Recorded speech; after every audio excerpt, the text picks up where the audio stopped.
안녕하세요. 출발 증시와이드의 최리나입니다. 9월 들어 랠리를 보였던 뉴욕 증시가 일단 상승세는 좀 멈칫했습니다.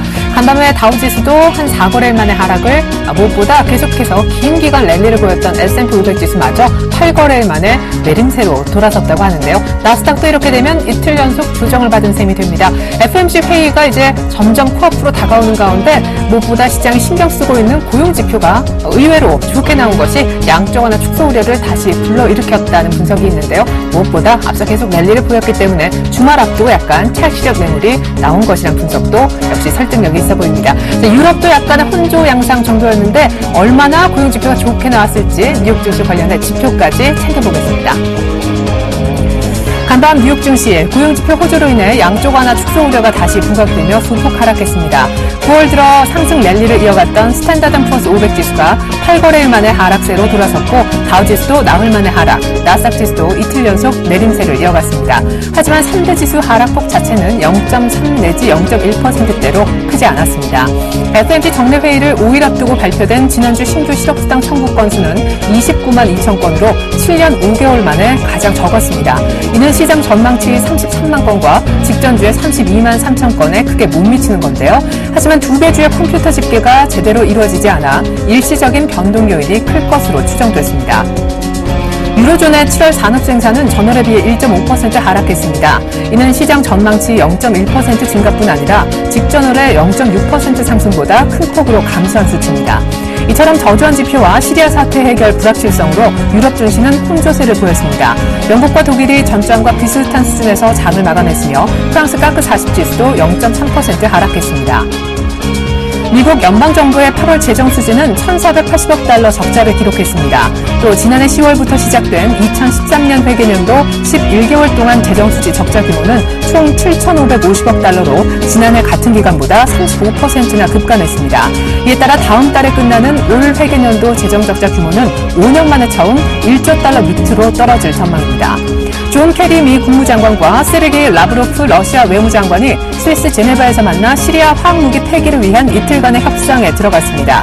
두 장관은 협상 결과에 기대감을 표하면서도 첫날 회동부터 미국 정부의 군사적 위협 필요성과 관련해 이견을 드러냈습니다. 전일 내 마녀로부터 1조가 넘는 프로그램 매수란 선물을 받은 코스피 2,000을 일단 사수하는 데는 성공했는데 뉴욕 증시, 유럽 증시 일단 조정을 좀 보이는 것 같습니다. 우리도 시초가에서 조정이 불가피해 보이는 아침인데 또 전약 후강이 될까요? 이번 주 마지막 거래를 앞두고 있습니다. 일부를 통해 준비한 소식 먼저 보여드리죠.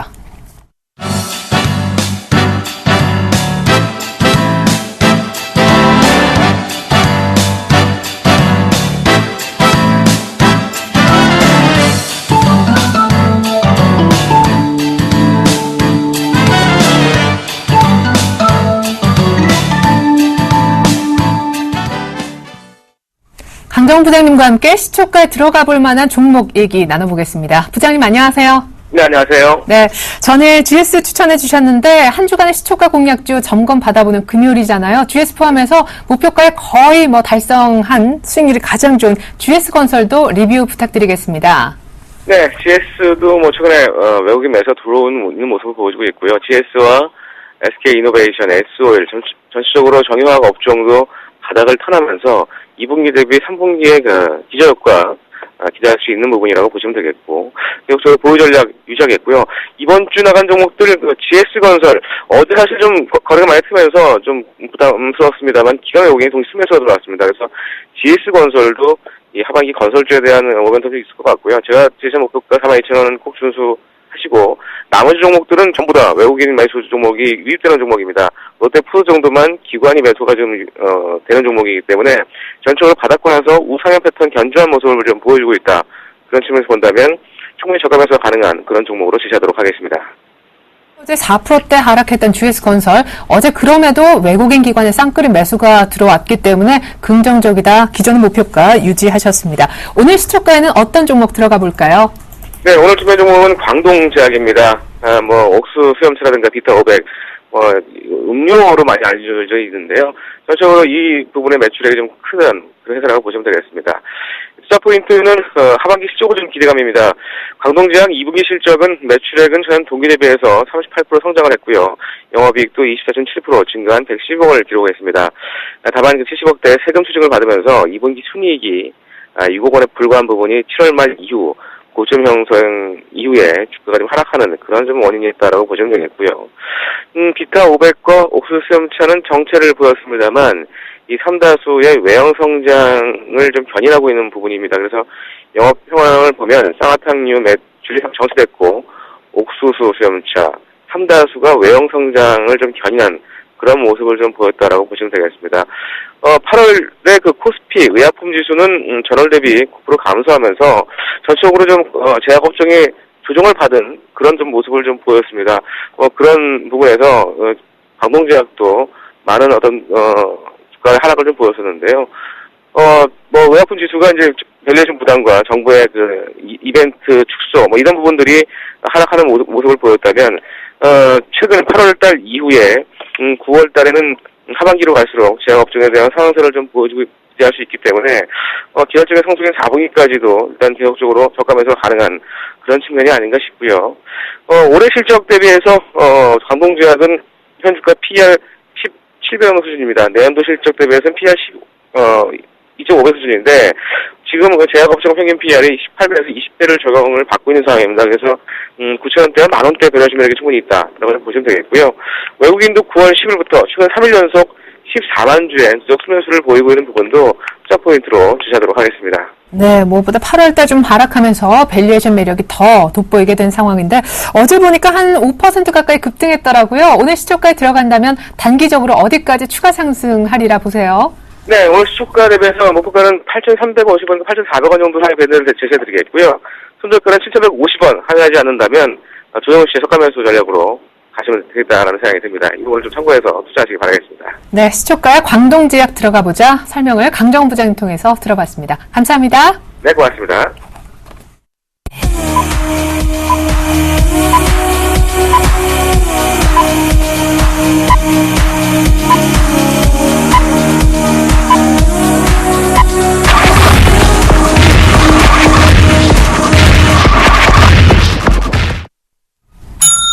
(9월 13일) 금요일 우리장 개장했습니다. 그러고 보니까 13일에 금요일인데요. 상관없이 전일엔 마녀로부터 선물까지 받았습니다.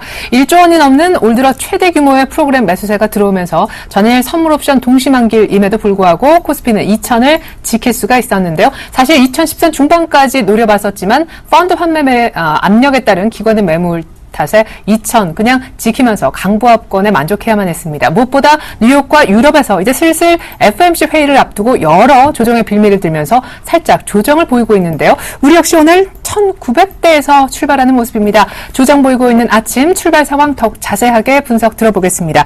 뉴스탁의 유창희 대표님과 골든이글 투자자문 정태근 팀장님 함께해 주시겠습니다. 안녕하세요. 네, 맞습니다. 네, 자 어제까지는 좋았는데 일단 우리도 조정으로 출발하는 분위기네요. 네, 일단은 어저께 저점 부근인 1995포인트에서 주가 형성이 되고 있고요. 일단 조정이 충분히 나올 수 있는 구간이다 생각을 하고 있습니다. 다만 이제 여기서 1990포인트대로 끝나는 조정이 마무리되느냐 아니면 한 80에서 70포인트까지 좀 하락을 보이느냐 여부가 좀 관건이라고 생각을 좀 하고 있고요. 어쨌든 일시적인 조정은 크게 나쁘지 않다라고 말씀드리고 싶고요. 수급적으로 보신다라면은 일단은 아직은 장이 열린 지 얼마 안 됐지만 어저께 외국인이 프로그램을 통해서 9천억이 넘게 매수가 들어왔었다는 부분들. 그래서 오늘 같은 경우에 그런 매수가 좀 더 이어질 수 있는지 또 만기가 지난 이유이기 때문에 선물 쪽에서의 매매 동향도 좀 체크를 하면서 시장을 좀 관심 있게 보셨으면 좋겠고요. 시가총 상위 종목 보신다면 대부분이 좀 약세를 띠고 있습니다. 삼성전자가 1%대, 현대차도 0.6%대 정도 하락세를 보여주고 있고, 딱히 오르고 있다고 말씀드릴 수 있는 종목은 없다. 다만, 현대모비스나 SK이노베이션, A전자 같은 경우는 좀 강세를 띠고 있지만, 이걸 좀 강세로 말하기에도 좀 무의미하다라고 말씀드리고 싶습니다. 전체적 분위기는 조금 약세를 띠고 있다라고 말씀드리고 싶습니다. 네, 1995선 정도 가리키고 있네요. 2000선 반납하면서 개정한 코스피 출발 상황 들어봤고요. 일본도 약간 더 눌립니다. 어제 이미 지표도 조금 안 좋았고 엔화 약세도 다시 좀 주춤하면서 강세의 국면을 띄니까 일본이 전일 0.2% 정도 하락했었는데 오늘 추가로 0.49% 더 밀리네요. 니케이 225 지수 기준 14,310선 정도에서 일본 증시 개장하고 있습니다. 자, 코스닥은 하지만 좋아 보여요. 어제 사실 530선 위에서 마감 못해서 아쉬웠는데 오늘 다시 보여주네요. 예. 일단 그 코스닥 같은 경우에는 코스피가 좀 시작하게 되면서 현재 좀 반등 시도를 하고 있습니다. 전일 같은 경우에 529포인트 마감을 하게 되면서 조금 아쉬운 부분들이 나타났지만 오늘 아침 쪽에서는 530포인트를 회복을 하면서 0.2% 정도 현재 강보합권 출발을 하고 있습니다. 강보합권 출발하고 난 이후에 상승폭을 확대시키는 것은 아니지만 어쨌든 531포인트까지 조금씩 확대해 나가게 되면서 코스피 대비해서는 조금 오늘 시장 선방할 가능성이 좀 크지 않겠나 생각을 하고 있습니다. 향후에 530포인트뿐만 아니라 540포인트까지 다가가게 되면서 추가적인 반등이 나온지 한번 체크를 해봐야 될 것 같은데요. 그러기 위해서는 아무래도 수급이 좀 우호적으로 좀 작용을 해야 될 것 같습니다. 자, 아침 쪽 수급 한번 살펴보도록 할게요. 현재 수급을 살펴보게 된다면은 코스피와 마찬가지로 현재 외국인과 개인이 아침 쪽에서 매수 출발을 하고 있습니다.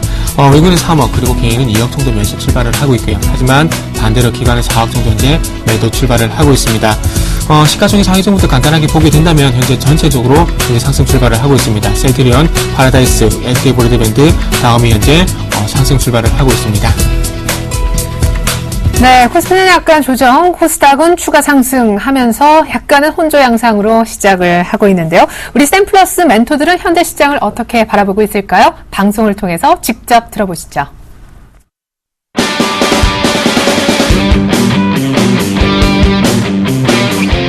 가치 투자는 오래 걸린다는 편견을 버려라. 가치를 활용한 단기 대응법 전수 시간. 이율 멘토 나눔 투자 클럽과 함께하시죠. 네, 오늘 시장은 일단은 코스피가 좀 조정을 보인다 이렇게 봐야 되겠죠. 2000포인트 아래로 좀 시작이 좀 되고 있는데 역시 그동안 좀 쉼없이 달려온 흐름이 아닌가 싶습니다. 네, 지금 업종에서 보면 정말 쉼없이 달려갔죠. 우리가 이제 개별 종목 차트처럼 움직였어요. 네, 그래서 5일선을 타고 강하게 지금도 사실 5일선을 깨지는 않았습니다. 그래서 워낙 강세 흐름이었고 그동안에 사실 외국인 투자자들이 거의 코스피 쪽으로만 많이 샀어요. 좀 엄청나게 샀거든요. 어제도 1조 4천억 가장 많은 매수를 좀 보여줬죠. 반면에 코스닥은 좀 그에 비해서 기관이나 외국인이 그렇게 그다지 많이 사고 있지 않은 모습을 좀 보여줬다. 이런 부분이 그동안 코스피 강세를 얘기할 수 있다. 이런 부분이고요. 다만 이제 해외 증시들도 약간 상승 탄력이 좀 둔화되는 모습들이 나왔다. 그죠? 네, 독일 증시라든지 나스닥이라든지 물론 추세는 변함이 없는데 약간 쉬어가는 정도의 흐름이 아닌가 저는 뭐 그런 관점 정도로 여러분 이해를 하시면 좋을 것 같습니다. 최근의 흐름이 가장 좋았던 코스피였다 말씀을 드리기 때문에 코스피 대응 전략을 먼저 좀 말씀을 드리면서 같이 좀 말씀을 드릴게요. 지금 보면은 자 코스피 같은 경우에 일단 밸류에이션상으로도 상당히 좋습니다만은 지금 흐름 자체가 굉장히 강한 추세. 삼성전자도 140만 원 돌파가 됐고요. 그다음에 저희가 포트에 추천드렸던 뭐 기아차라든지 또 삼성중공업이라든지 주도주군들 운수장비 업종의 종목들의 흐름도 추세에 큰 이탈은 없다 이거죠. 네, 그런 상황에서 차익 매물 정도의 흐름이다 이렇게 이해를 하시면 좋을 것 같습니다. 그래서 오히려 그 투자자분들 같은 경우에는 이거를 좀 기회로 활용하셔서 오히려 좀 매수 기회로 활용하시는 것이 좋다라고 생각이 됩니다. 오히려 주가가 이번을 기회로 해서 주가가 올라간다면, 조정을 보인다면, 그쵸? 조정을 보인다면, 오히려 매수를 못하신 분들 같은 경우는 굉장히 좋은 매수 타임입니다. 왜냐하면, 외국인들이 지금 상당히 강하게 매수를 해주고 있다는 부분이거든요. 물론 이제 다음 주에 추석 연휴가 있습니다. 추석 연휴가 있고 거래일이 얼마 되지는 않는데, 그 FOMC가 이제 18일, 19일에 있음에도 불구하고 외국인의 매수세는 상당히 강한 편이거든요. 그렇게 이해를 해야 되기 때문에 그렇게 본다면 오히려 외국인들의 심리나 전망은 그렇게 큰 영향은 없을 것이다라는 쪽으로 보는 것이 아니냐 이렇게 거꾸로 유추를 할 수가 있을 것 같습니다. 그래서 당장은 코스피 대형주군에 대해서 조정 시에 매수 전략으로 가자. 지금 아주 추세가 좋은 종목들이 약간 내려오고 있어요 지금 그렇죠? 이런 부분 지금 사실 기다리던 조정이 안 왔는데 이런 조정을 대비를 해서 오히려 조정이 나왔을 때 매수를 해주는 전략이 상당히 중요하다 이렇게 안녕하십니까? 그렇게 보시면 되겠고요. 반대로 항상 그렇습니다. 여러분들이 대응을 할 때 그런 부분을 좀 염두에 두고 대응하시면 되게 좋을 것 같아요. 제가 생각하는 건 뭐냐면 흐름들 자체가 말이죠. 보면은 지수가 주춤할 때, 특히 이제 코스피가 오늘 좀 주춤할 때, 이럴 때는 코스닥이 활약을 하게 돼 있습니다. 그래서 개별주 쪽으로 지금 매수세가 몰렸고, 코스닥이 오늘은 상승, 코스피 하락입니다. 그래서 오늘 흐름 자체는 개별주들, 그동안 좀 못 움직였던 개별주의 흐름이 오히려 좋겠다. 특히 코스닥 분야 쪽에서의 개별주들이 좀 더 나은 모습이 연출되지 않겠나 이렇게 예상이 되고요. 어쨌든 오늘 전체적인 흐름은 대형주들은 좀 약세, 업종에 크게 상관없겠습니다. 전체적으로 대형주들은 좀 많이 올랐기 때문에 대형주들은 좀 약세를 보이고요. 그 다음에 코스닥은 오늘 강세를 보인다. 이렇게 여러분이 해석을 하시면 상당히 좋은 어떤 흐름들을 좀 우리가 연출할 수 있지 않을까 생각이 됩니다.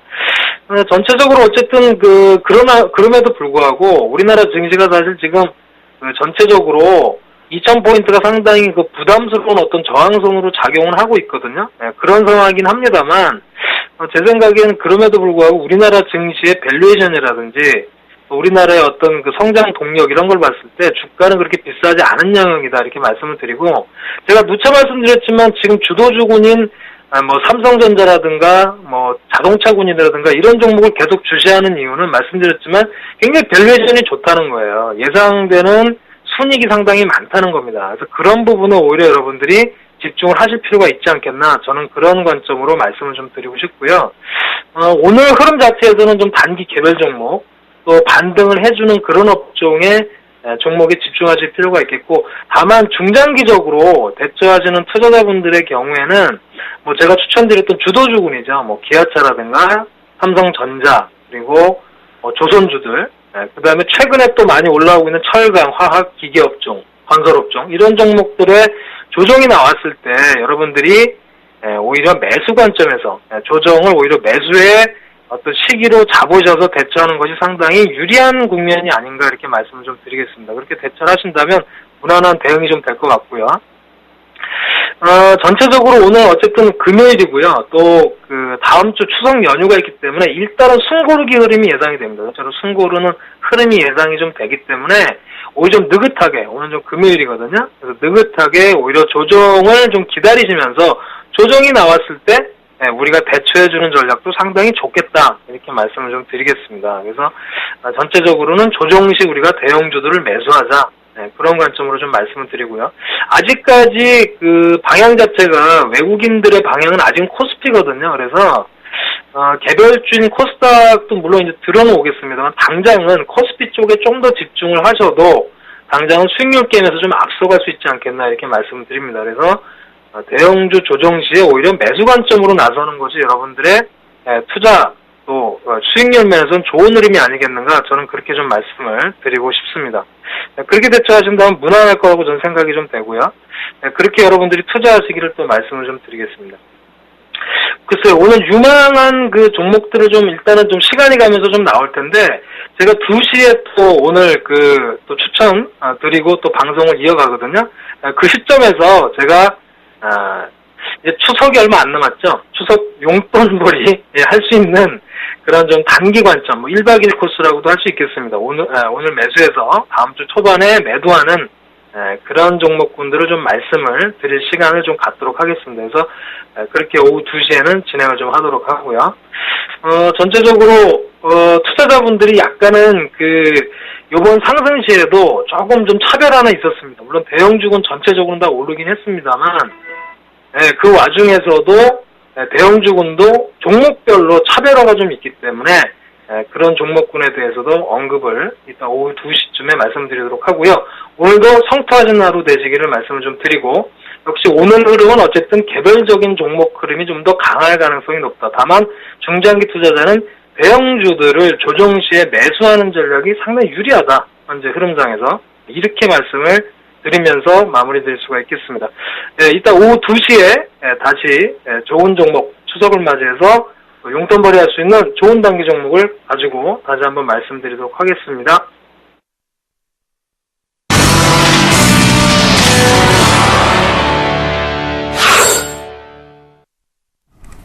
네, 코스피가 7거래일 만에 약세를 보이고 있습니다. 2,000선 정도의 사수 움직임이 나오고 있는데 일단 찰실현 매물도 조금 나오는 것 같네요. 일단 시총 상위주 혹은 코스닥에 있는 종목들 특징 종목 알아보기 이전에요. 외환시장 동향부터 살펴보겠습니다.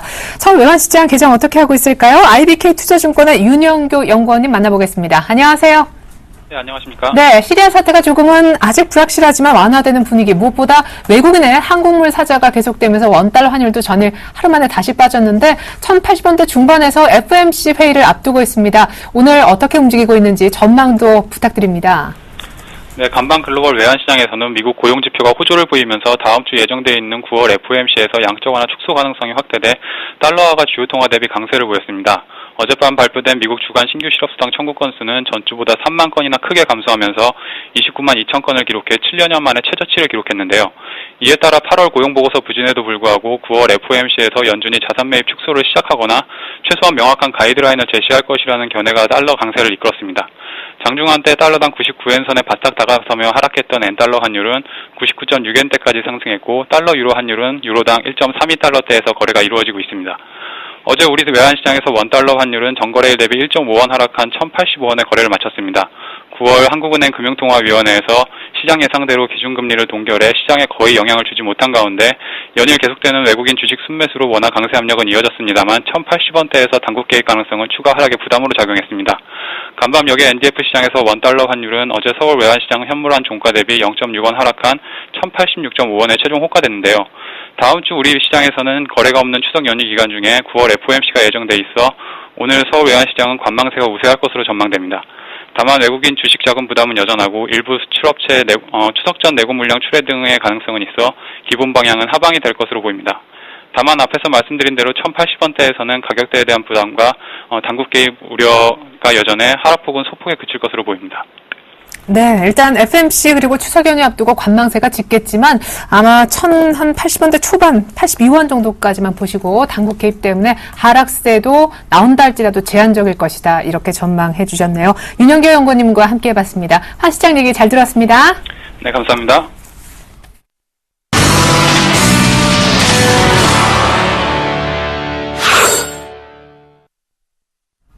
네, 이번엔 특징주와 그에 따른 대응법까지 함께 살펴보는 출발 키포인트 브리핑 시간을 가져보겠습니다.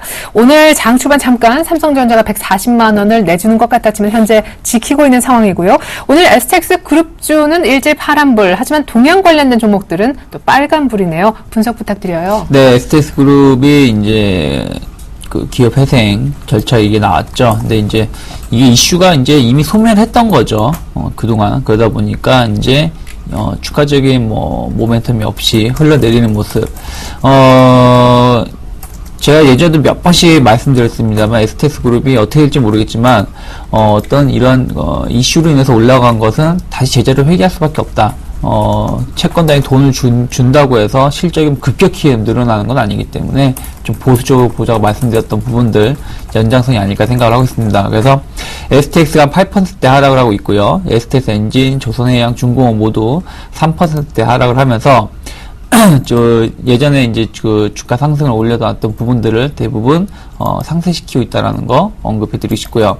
다만 이제 STX만 좀 하락폭이 좀 크고요. 나머지는 일단 옆으로 기어가는 모습, 그러니까, 횡보세를 띄면서 변동성을 작용하고 있는데, 그러면서 지지 라인을 형성하고 있는 것 같이 보여요. 제가 지금 STX 엔진 차트를 보여드리고 있는데 대부분 다 똑같아요. 근데, 여기서 그럼 지지하고 올라가겠지 하고 생각했다가는, 좀 위험할 수 있다는 부분들, 여기서 많이 무너지게 되면은, 다시 이전의 주가로 좀 급격히 회귀할 수 있기 때문에, 무리한, 저점 매수는 좀 자제하자라고 말씀드리고 싶고요.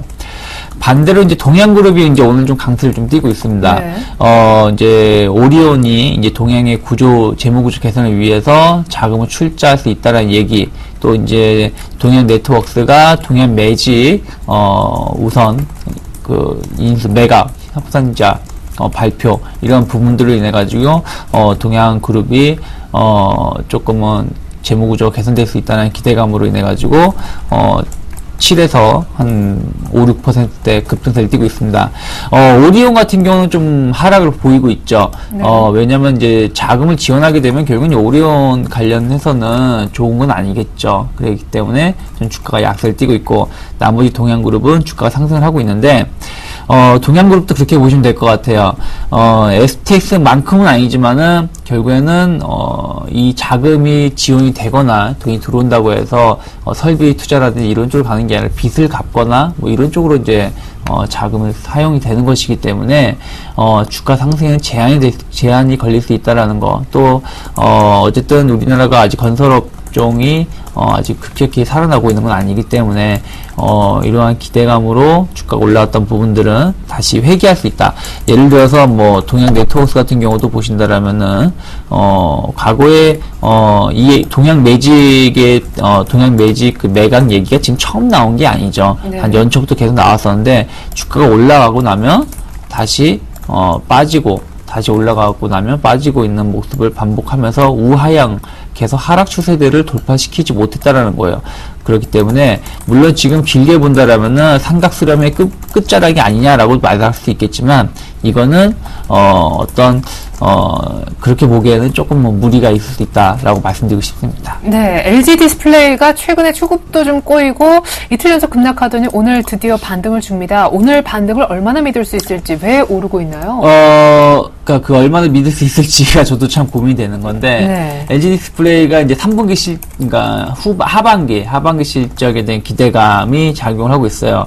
좀 불쌍하다 생각을 하고 있습니다. 무슨 얘기냐면은, LG 디스플레이뿐이 아니라 LG 그룹 자체가 실적이 계속 좋아지고 있습니다. 그러니까 작년 혹은 재작년부터 시장에서 생각했던 실적보다 더 좋게 나와요. 좋게 나오는데 주가는 오히려 그 반대로 계속 하락세를 보여주고 있다는 네. 것이죠. 그러니까 삼성그룹이 어떤 실적이 좋게 나오면은 주가가 상승을 강하게 했던 거에 반해서 LG그룹은 좀 그렇지 못하다. 그래서 가끔은 진짜 저도 방송에다 얘기를 하는데 LG가 버는 돈은 돈이 아니냐 뭐 이렇게도 말을 할 때가 있는데, 네. 어쨌든 최근에 좀 주가가 빠졌던 건 애플에 대한 실망감이죠. 애플의 저가폰이라든지 어떤 그 판매를 급격히 늘릴 수 있을 요인이 없다라는 이제 그런 실망감으로 주가가 LG 디스플레이가 급락을 했고요.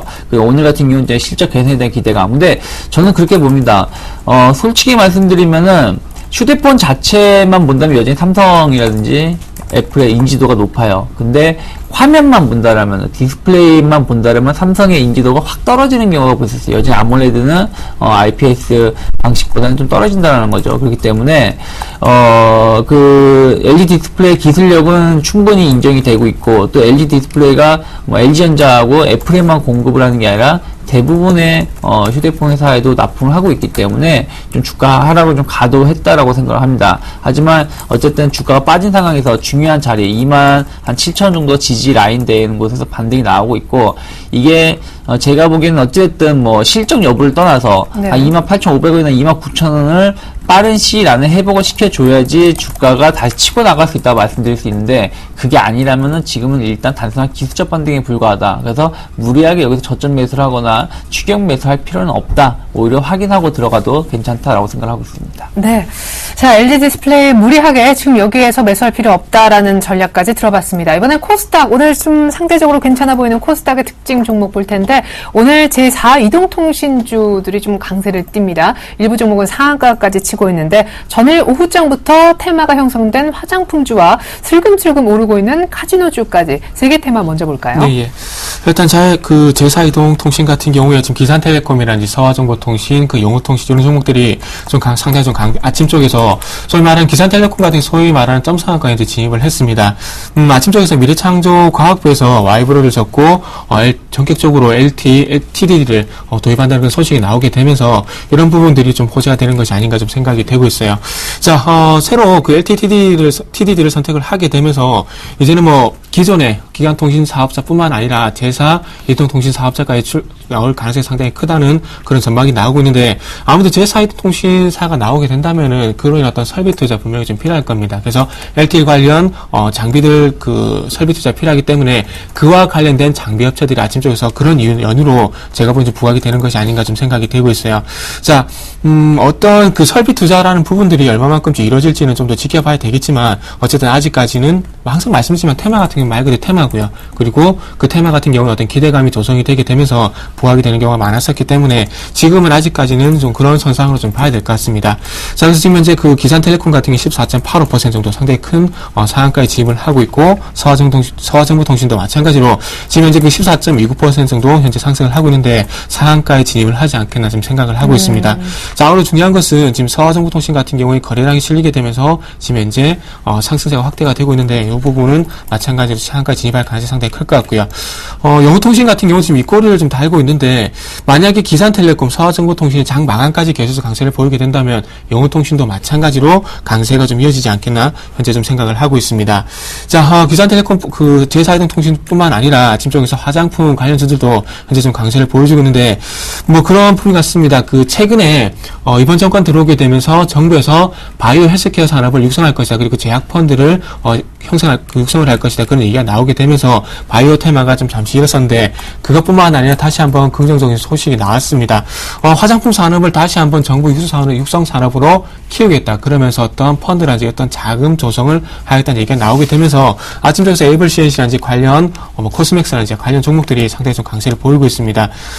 지금 아직까지는 뭐 정부 정책에 대한 테마로 좀 봐야 되겠죠. 에이블 CNC라든지 화장품 관련주들이 중국 모멘텀이 소실되고 난 뒤에 실적 부진을 해서 상당히 큰 폭의 급락이 나왔었는데 중요한 것은 지금 그 정부 정책 테마 조성으로 인해서 이런 부분들이 향후에 모멘텀이 될 것인가, 그건 좀 중요할 것 같아요. 그래서 결론적으로 봤을 때 지금 애블 CNC를 한번 예를 들어보게 된다면은 애블 CNC가 지금 현재 35,000원까지 빠진 주가가 하방에서 나오고 있는데 정부 정책 테마로 인해서 추세 전환이 이루어지게 되면서, 그러니까 조선 기자재 업체 그리고 태움과 같은 종목들이 지금 현재 바닥을 현재 다지면서 최근에 풍력 관련주들이 강세를 보이면서 반등 시도를 하고 있는데, 그거와 또 연장성산으로 화장품 관련주도 마찬가지로 이런 정부 정책 테마로 인해서 추세가 조금 전환이 되는지 여부를 좀 체크해 보시는 게 좋을 것 같아요. 네. 어쨌든 상당히 그 추세를 돌릴 만한 호재가 나왔기 때문에 조금은 긍정적으로 봐도 되지 않겠나 현재 생각을 하고 있습니다. 자, 그러면서 애블 CNC 같은 경우도 2012년대 대중국 중국 소비 관련해서 상당히 좀 강세를 보였었는데, 그것뿐만 아니라 아침 쪽에서 또 강세를 보이고 있는 섹터가 중국 소비 관련주인 것 같아요. 그래서 그게 대표적인 종목이 현재 파라다이스를 좀 말씀드리려고 하는데, 네. 파라다이스가 그 하반기 실적 기대감에 대해서 좀 얘기가 나오고 있습니다. 아무래도 게임에 투입이 되고 있는 소위 말하는 그 드로백이라고 봐야 될 것 같은데, 드로백의 어떤 그러니까 뭐라든 말씀드릴까요? 어쨌든 그 파라다이스 같은 경우에 카지노를 할 수 있죠. 근데 소위 말하는 그 카지노에서 어떤 드로백 교환이라 해야 될까요? 교환액이 증가를 하고 있다는 얘기인데, 그만큼 카지노의 그 이용객이 늘어나고 있다고 좀 해석을 하시면 될 것 같아요. 그래서 이런 연륜에 의해서 계속해서 증가를 하게 되면서 하반기 실적에 대한 기대감이 있는데, 일단 전년 동기에서 45% 증가 1,300억 정도 현재 그 실적 모멘텀이 있다는 그런 보고서가 아침 쪽에서 나오고 있는데 좀 지켜봐야 될 것 같습니다. 하지만 중요한 것은 최근에 와서 파라다이스 같은 경우도 추세를 좀 돌려주는 흐름이 현재 나오고 있더라고요. 그래서 파라다이스 차트 좀 간단히 좀 보면서 말씀을 드린다면은, 네.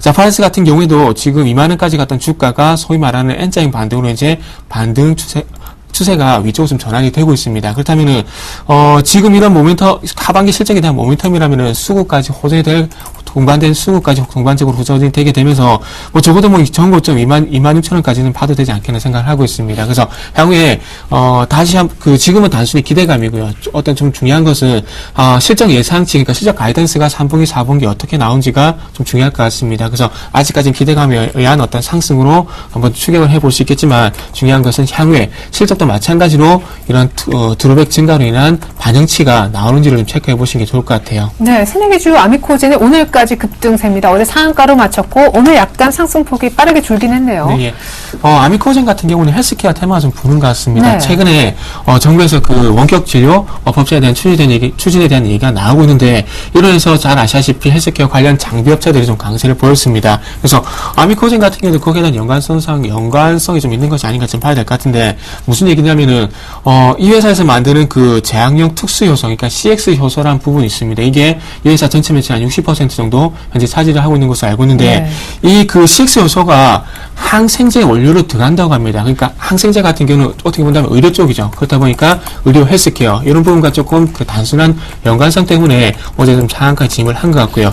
그래서 중요한 것은 지금 이제 헬스케어 테마주가 좀 반짝 반등을 보였다고 다시 한번 좀 식는 흐름이 나오고 있는데 그런 부분들 때문에 일시적인 좀 반등으로 일시적인 반등으로 좀 마무리가 될 가능성이 좀 있을 것 같습니다. 그래서 조정을 보인다고 해서 무작정 덤벼드시는 것보다는 요 종목에 만약 관심이 있으시다면은 여타 헬스케어 관련주들이 어떻게 움직이는지를 보시고 난 이후에 좀 접근 고려를 하시는 게 좀 좋을 것 같아요. 네, 아까 LG 디스플레이 분석에 도움 말씀 주셨던 유창희 대표님께 좀 비슷하다라는 느낌이 왠지 있는 현대홈쇼핑이 오늘 반등 중입니다. 단지 향후에 좋아질 것이다 이런 해석에 오르고 있긴 하지만 역시 반등에 얼마나 신뢰를 보내시는지 궁금하고요. 우산협상 대상자가 선정이 됐죠. 도레이 신소재로요. 웅진케미칼도 분석 부탁드려요. 네, 일단은 현대홈쇼핑도 최근에 보신다면 좀 급락세가 나왔었는데 현대홈쇼핑은 실적이 좋아질 거라 얘기가 나왔음에도 불구하고 어떤 모멘텀이 없이 최근 이틀 전에 급락세가 나왔었죠. 그래서 지지 라인을 이탈을 하고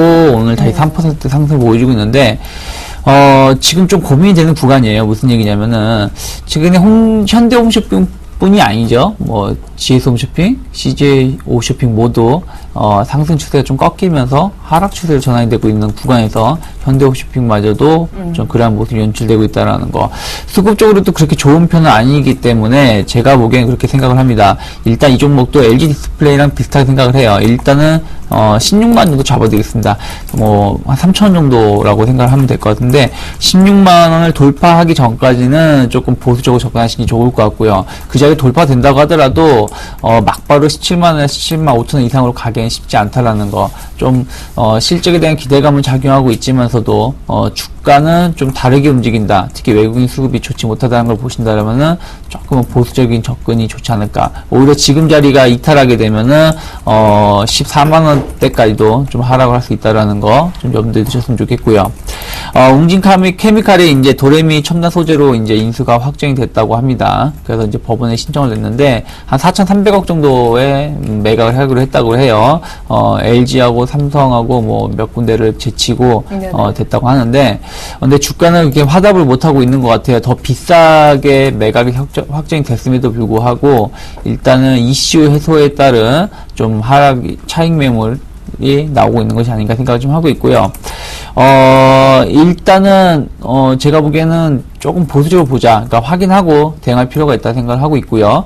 다른 웅진 그룹들 아까 제 동양 매직의 매각 얘기가 나오고 또 이제 동양이 오리온한테 자금 지원의 얘기가 나오면서 동양그룹이 급등한다 말씀드렸는데 뭐 웅진그룹은 그러지 못하고 있어요. 대부분이 조금 그거와 별개로 움직이고 있다라는 거. 그래서 이 부분은 단순하게 매각에 대한 기대감으로 지금 쫓아 매매하기보다는 전체적으로 추세를 좀 확인할 필요가 있는 구간이다 생각을 하고 있습니다. 네, 잠깐 한 종목만 짧게 보려 합니다. 게임빌이 현재 5% 급등하고 있는데 특별한 뭐 호재가 있는 것인지요? 네, 이미 나왔던 소식입니다. 이전에 한번 나왔던 소식인데 위메이드하고 게임빌이 이전에 페이스북에 론칭한다는 얘기가 나왔었는데 다시 한번 그 페이스북 그 론칭에 대한 그런 모멘텀이 좀 작용을 하는 것 같아요.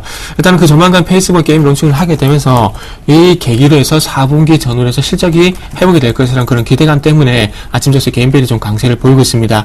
지금 현재 그 게임빌 같은 게 54,000원 전후에서 다시 한번 하방 경성이 나오고 있는데 이전이죠. 그 7월 말경에 그런 얘기가 나왔었다가 반전에 실패를 하고 난 이후에 주가 좀 밀려갔는데 과연 이번에는 이런 계기로 해서 반등을 줄 것인가 조금 이런 부분들을 다시 한번 그 고려를 해봐야 될 것 같은데 최근에 보니까 수급이 조금 그 외국인 중심으로 좀 호전이 되고 있더라고 해서 조금 이번에는 신뢰성이 좀 있지 않겠나 생각을 하고 있는데 중요한 것은 이 추세가 지속이 될 것인가에 대한 부분들은 아무래도 수급이 좀 달린 것 같습니다. 그래서 지속적으로 외국인 수급을 좀 관찰을 해봐야 될 것 같습니다. 그리고 아울러 위메이드도 동반적으로 좀 관찰을 해봐야 될 것 같고요. 네, 감사합니다. 이제 전일 수급 특징주 보면서 두 분의 오늘장 필요한 조언까지 들어볼게요. 자, 거래세 외국인이 전일 어마어마한 매수세를 보여줬었죠. 무엇보다 15거래일 연속 매수. 선물옵션 동시만기에 외국인들 뭘 샀나 보니까 자사주 블록들 얘기 있었던 포스코가 뭐 특수한 상황이죠. 매수 1위로 올라와 있고요. 코덱스 200, 그 다음에 삼성전자, 하이닉스, 그 다음에 페이스북의 사상 최고가 경신 호재로 같이 올랐던 네이버를 5번째로 많이 담았습니다. 하지만 NH엔터는 좀 파는 모습이 있었고요. 현대차는 계속 매수세를 이어갔습니다만 현대모비스와 전일 아주 오래간만에 한 2% 정도 조정받았던 기아차에도 약간의 차익 실현 매물을 내놓는 외국인이었습니다. 전일까지 LG디스플레이 외국인은 매도했고 두산중공업도 약간 판 것 같습니다. 자, 이어서 기관 매매 상위주 준비했는데요.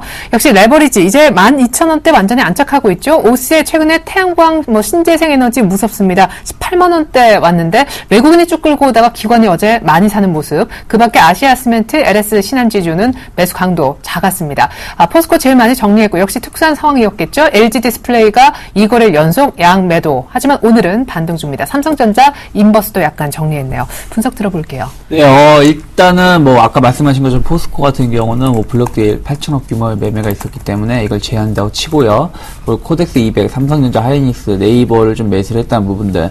일단 코덱스 200을 매수를 많이 했다는 얘기는 시장에 지금이 고점이 아니다. 추가적으로 상승을 좀 보일 수 있다라는 거 염두에 놓고 있다고 보고 있고요. 그리고 삼성전자, 하이닉스를 매수했다는 얘기는 약간 IT 쪽에 좀 관심을 갖고 있다라는 부분들. 특히 이제 삼성전자가 140만 원 돌파를 시켰다라는 부분들 본다라면은 하이닉스 역시 마찬가지로 한 29,000원 돌파를 좀 기대해 놓고 있는 것이 아닌가. 그렇게 되면 하이닉스가 한 3만 한 1, 2천원대까지는 매물이 없을 수 있다라는 거거든요. 그래서 그 부분 좀 체크하시면서 전기전자 업종군들에 좀 외국인의 매수가 들어왔다라는 거 좀 체크를 하셨으면 좋겠고요. 네, 간만에 삼성전자 얘기 한번 들어볼까. 140만 원은 3분기 사상 최대 실적이 만약 나올 경우 감안하면 아직도 싸다. 이런 의견이죠. 그렇죠. 왜 그러냐면 그럴 수밖에 없는 게 지금 1, 2분기 실적만 기준으로 봤을 때도 퍼가 한 8배에서 9배밖에 안 돼요. 네. 근데 이게 3분기나 4분기까지 유지가 된다라면은 더욱더 퍼가 낮아질 수 있는 구간에 놓여 있다라는 것이죠. 그렇다면은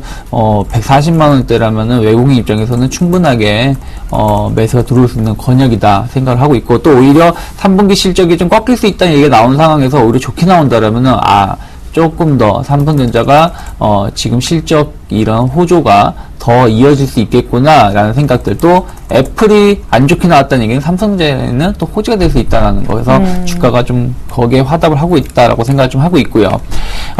거래소 기간 같은 경우는 조금 특징을 찾기 좀 어려운 게 좀 몇 개 있습니다. 예를 들어서 코덱스 레버리지 같은 경우는 마찬가지로 코덱스 200하고 마찬가지로 지수 상승을 염두에 놓고 기간이 엄청나게 매수가 들어왔어요. 그래서 이쪽으로 조금 좀 해지를 걸어놓고 있다고 생각을 하고 있고요.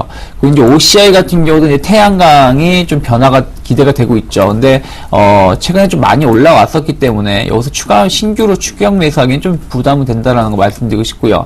그리고 이제 신한지주 같은 경우가 이제 3분기 그러니까 신한지주뿐이 아니라 은행주들이 3분기 실적이 최바닥이 될 수 있다는 기대감으로 최근에 좀 많이 올라왔어요. 그래서 신한지주까지 괜찮게 보는데 아시아시멘트라든지 LS 같은 경우는 조금 의미가 좀 부족하다. 특히 아시아시멘트 같은 경우는 좀 큰 의미를 두기엔 좀 보하기 때문에 이들 종목은 좀 더 추세를 볼 필요가 있지 않을까 생각을 하고 있습니다. 네, 그럼 오늘장 조언은 아까 서두에 말씀하신 만기 이후가 더 중요하다. 네, 그러니까 제가 보기엔 어쨌든 최근에 외국인들이 최근 2주 동안 급격히 매수가 들어온 게 한 5조 원이 넘어요. 그리고 어저께도 거의 1조 원 넘게 매수가 들어왔기 때문에 저는 그렇게 말씀드리고 싶어요. 어쨌든 우리가 이제 만기가 잘 되든 못 되든 항상 얘기가 나오는 게 만기 후 폭풍이거든요. 네. 특히 이제 외국인이 선물 쪽에서 강하게 매수가 들어오면서 프로그램을 동반시켰기 때문에 이러한 물량 조절이 다음 주 화요일까지 이어질 수 있기 때문에 만기 후 폭풍에 대해서는 항상 주의를 하고 시장을 바라보셨으면 좋겠습니다. 네, 그 다음에 이제 코스닥 수급 특징주 모은 것 보여드릴게요. 코스닥의 외국인은 전일 별로 그렇게 강하게 매매하지 않았지만 많이 사고 많이 매수한 종목은 좀 눈에 띄었습니다. 메디톡스 어제 9% 가까이 급등했지만 외국인은 그 사이에 일단 물량을 정리해버린 것 같고요. 셀트리온도 두 번째로 많이 팔았고 덕산 하이메탈은 계속 나흘째 양매도입니다. KG 이니시스도 이틀 연속 매도 중이고요. 반면에 서울반도체 샀고 성광밴드, 평화전공 같은 종목들 역시 매수를 했네요. 게임빌 오늘 급등하는데 전일 외국인들의 매수가 한 3번째 정도로 잡혀있는 모습입니다. 이어서 코스닥 기관 매매 상위주. 자, 기관은 SFA를 제일 많이 팔았네요. 뭐 덕산 하이메탈 외국인이 파는데 기관이 또 SFA를 서울반도체 매도했고요. 기관은요. 하이 제1호 스펙을 매도했고요. 가장 많이 매수한 종목은 외국인이 가장 많이 물량을 내놨던 메디톡스였습니다. 위메이드 기관이 외국인은 게임비를. 메디톡스는 확실히 매매 공방이 좀 있었던 모양이에요. 예. 최근에 그 외국인과 기관 매도가 좀 상당히 많이 나왔었는데 어제 같은 게 조금 바뀌었습니다. 어제 외국인들이 계속해서 매도를 하고 있고 기관이 좀 대량 매수가 들어왔는데 이 힘의 균형이 어느 쪽으로 좀 전개가 될지가 향후 좀 관건이 될 것 같아요. 기관이 좀 더 힘을 내주게 된다면 아무래도 메디톡스가 이번 그 FDA, 미국 FDA 그 공식 승인으로 인해 보톡스 공식 승인을 내서 어떤 원동력, 어떤 그 전환 계기가 좀 되지 않겠는 생각을 하고 있고요.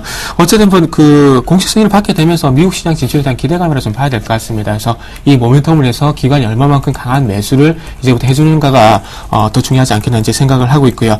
자, 그것뿐만 아니라 그 메디톡스 같은 경우도 공방이 일어나고 있지만 지금 서울 반도체도 마찬가지로 외국인과 기관 쪽에 하여튼 공방이 좀 일어나고 있습니다. 근데 어제 좀 최근에 어제 그리고 오늘 반등폭을 보게 된다면 외국인 쪽의 힘이 조금 더 강해지는 것이 아닌가 좀 생각이 되고 있고요.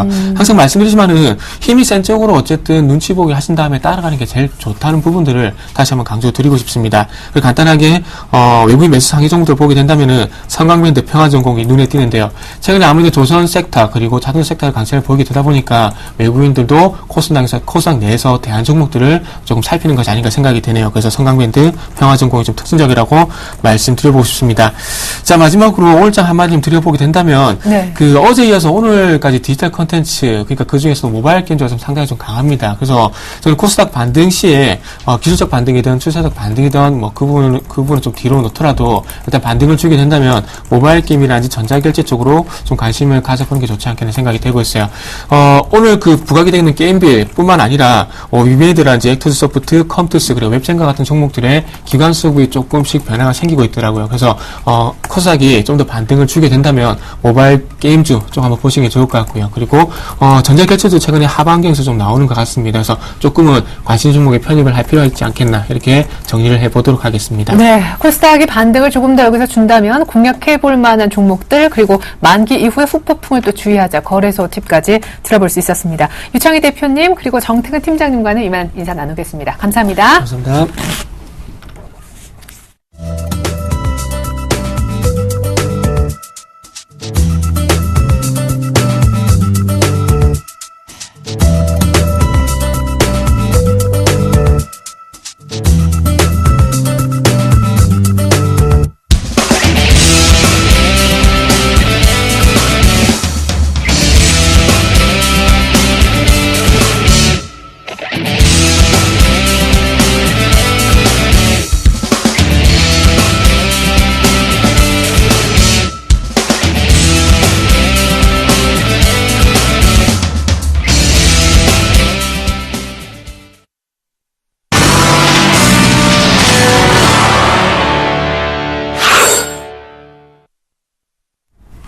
네, 계속해서 글로벌 이슈 속 숨겨진 의미 알아보겠습니다. IM투자증권 김동섭 이사님 만나보죠. 안녕하세요. 네, 안녕하세요. 미국 경제학자 350명이 자넷 옐런 현 연준 부의장을 차기 의장으로 해달라는 공동 서한을 오바마 대통령한테 보냈다는데 전 하버드대 총장도 서머스는 절대 안 된다고 얘기를 하고 있더라고요. 오바마 대통령은 서머스를 지금 조금 마음에 두고 있는 모양이던데.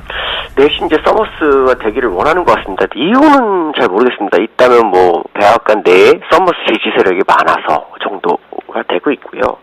근데 이 사람은 양적 완화 축소를 상당히 아마 빠르게 할 수 있는 사람이라는 견해가 굉장히 큰 것 같습니다. 그래서 경제학자들 사이에서는 서머스가 되게 되면은 시장에 대단한 혼란이 올 것이다라는 부분을 강조하는 것 같고요. 자넷 옐렌을 지지하는 이유는 다른 거 아니죠. 자넷 옐렌이 2005년도에 부동산 시장 붕괴를 정확히 예측해서 이제 시장의 방향성을 제시했었고, 또 지금 양적 완화를 벤버넷 규정을 도와서 계속 진행하면서 정확하게 출구 전략을 할 것이라는 거죠. 특히 고용에 관심을 많이 갖는 사람이기 때문에 이 부분을 본다면 지금 현재 미국 정부에서는 서머스보다는 자넷 옐런을 지지해야 되지 않느냐라는 부분이고요. 특히 이들이 얘기하는 것 중에 하나는 뭐냐면 연준은 그 합의체인데 문제는 서머스 성격이 약간 까칠하고 거들먹거리는 인물이다라는 평을 하고 있습니다. 이것은 서머스에 대한 그 시장의 반응이 굉장히 안 좋다라는 것을 나타내고 있고, 이것을 오바마 대통령이 받아들일지 안 받아들일지는 봐야 되겠지만 제가 볼 때도 누가 봐도 아니 일반 국민이 봐도 썸머스보다는 자라엘 앨런이 현재의 정책을 유지하는데 도움이 될 것이라 아마 생각을 할 거라고 판단하기 때문에요.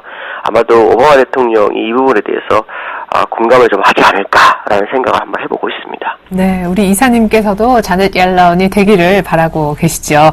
자, EU가 긴축 정책을 지금처럼 계속 추진할 경우에는 한 2050년 되기 2025년까지 수천만 명의 빈곤자가 생길 것이다. 이런 경고성 목소리가 나왔는데 간밤에 유로존의 7월 산업 생산 보니까 또 의외로 별로 안 좋더라고요. 사실 유로존의 어떤 경기가 좀 살아나고 있다라는 것은 어떻게 보면은 독일과 프랑스가 대표적이고 나머지는 별로입니다. 요즘 이탈리아 같은 경우에는 10년물 국채금리가 스페인보다도 높아지는 그런 불상사가 발생했고요. 그로 인해서 지금 유로존이 경기 부양이 되고 경기가 살아나고 있다는 거에 찬물을 끼얹고 있는 그런 모습인데요. 어저께 그 구제구호단체인 옥스팜에서 그런 얘기를 했죠. 지금 현재 긴축이 결국에서는 사회복지를 좀 엉망으로 만들 것이고 그로 인해서 빈곤층이 어마어마하게 늘어날 것이다. EU 집행위원회에 따르면 그 2011년도 통계치에서 빈곤 인구가 한 1억 2천만 명이 된답니다. 근데 지금 현재 긴축을 유지하게 되면은 한 2,500만 명이 더 늘어날 수밖에 없는 상황이고 그 얘기는 결국 사회복지나 이것이 이제 실패로 돌아갈 것이고 결국 긴축이 시장을 망칠 것이다 이런 얘기를 하고 있는데요. 제가 볼 때 긴축이 뭔가 잘못됐습니다. 긴축을 하면은 예를 들어서 뭐 수입을 줄이고 수출 늘린다든가 지출을 줄인다든가 뭐 이런 식으로 해서 재정 건전성을 안정화시키는 것은 있겠지만 거기에 소외되는 사람들은 어마어마하게 많을 거라는 거죠. 스페인이나 이탈리아 같은 경우에도 지금 청년 실업률이 거의 뭐 20%가 다 돼버리고 있기 때문에 미래를 짊어져야 될 사람들이 취업을 못하고 있는 상황이라는 것은 지금 당장 현세의 사람들은 버텨내겠지만 그 이후의 미래는 없다라는 생각을 해봐야 되겠죠. 그렇기 때문에 긴축을 좀 더 풀어주면서 양적 완화 쪽으로 방향을 잡아가는 것이 맞다라고 판단하고 있습니다. 저는 일본 지향이 좀 눌렸는데 이것도 하나의 원인이라는 분석이 있습니다. 아베 총리가 예정대로 내년 4월에 소비세를 인상할 결심을 굳혔다라는 요미우리 신문 보도가 있었는데 대신에 5조 엔 정도 부양책도 동시에 내놓을 가능성이 있다면서요. 그거는 이제 소비세를 올려서 지금 재정 건전성을 하겠다라면서 우회적으로 5조엔을 풀겠다 그러는데 이거를 국민들은 좋아하지 않습니다. 일본 국민들은 아시겠지만 옛날에 미국 제품을 하도 안 써서 총리가 나와가지고 미국 제품 좀 사주십시오라고 했을 정도로 검소하죠. 어떻게 보면 약간 수전노 기질이 있는 게 이제 일본의 국민성인데 그들이 지금은 주가가 올라서 돈이 좀 생겼었지만 소비세가 더 올라간다면 절대 소비를 안 할 거라는 거죠. 뭔가 오판하는 분위기 아닌가 이렇게 판단이 쓰고 있고요. 그로 인해 이제 일본은 상당히 좀 어려운 국면을 접어들 수 있다라는 생각을 해봐야 될 것 같고요. 일본은 다른 방법에 의해서 지금 세수를 늘리는 방법을 찾아야지 이 상태에서는 세수를 늘려서 얻을 게 없다라고 생각하고 있습니다. FOMC 회의는 다가오고 또 앞서 너무 급등한 탓인지 오늘 2,000선 정도에서 숨을 고릅니다. 간밤에 글로벌도 보니까 대체로 비슷한 분위기던데 여기서 어떻게 될까 그리고 무엇보다 전에 못 들었던 동시만기 어떻게 느끼셨는지도 얘기 들어보고 싶어요. 동시만기 참 어이가 없이 끝났는데요. 그럴 수밖에 없는 상황이었죠. 기관으로선 더 올라가게 되면 손실이 과중해지는 상황이었기 때문에 만기나 기관이 8,000개 이상 매도하는 건 처음 봤습니다. 그만큼 위기 상태까지 갔다라는 거죠. 그러고 난 다음에 일단 주가를 늘어났는데요. 제가 볼 때는 만기는 별로 좋게 보지 않았고요. 근데 이제 중요한 것은 뭐냐면 외국인은 더 현물을 사기 시작했다라는 거. 선물도 샀고요. 오늘 정도는 만기가 지났기 때문에 약간 소강 상태가 올 수도 있겠다라는 것이 보통 사람의 상황인데 외국인은 시간 대비로 지금 그대로 평상시처럼 사고 있습니다. 평상시 6천억, 7천억 사는 속도로 지금 사고 있고 프로그램 매수도 그렇게 들어오고 있고 올드 선물을 1,460개나 사고 있다는 거죠. 그 얘기는 지금 외국인들은 여기서 만족할 상황이 아니다라는 것을 반증하는 것이 아니냐. 그 얘기는 향후 주가는 양적완화 축소와 상관없이 계속 상승할 수 있는 부분을 좀 열어두고 보셔야 될 것 같고요. 실제로 골드만삭스 같은 경우도 어저께 우리나라에 얘기를 했는데 양적완화 축소가 우리나라의 어떤 시장을 흔들지 못할 것이다라는 얘기를 했죠. 거기에 근거를 둔 것이 경상수지 흑자가 GDP 대비로 5%가 되고 있고요. 그 다음에 외환보유고가 GDP 대비로 30%가 되고 있다고 합니다.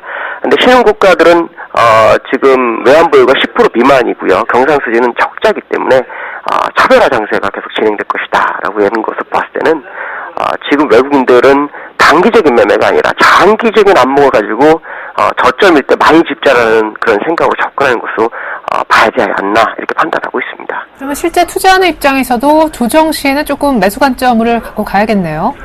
지금 펀드 환매 물량은 나와서 어쩔 수 없지만 지금 그렇지 않은 투자가들 입장에서는 눌린다면 받아야 되지 않느냐라고 판단하고 있습니다. 네, 꾸준히 사는 외국인 장기 관점일 것이다 하셨고 FOMC 영향력은 골드만스탁스 분석처럼 미미할 것이다 하셨는데 향후에 추가적인 강세장이 지속되리라 내다보셨습니다. 김동섭 이사님 말씀 감사합니다. 네, 감사합니다. 네, 2,000 정도에서 쉬어가고 있는 코스피 하지만 코스닥이 약간 더 힘을 냅니다만 530선 초반 정도에 불과합니다. 전 출발 증시 와이드 잠시 후 2부로 다시 올게요. 고맙습니다.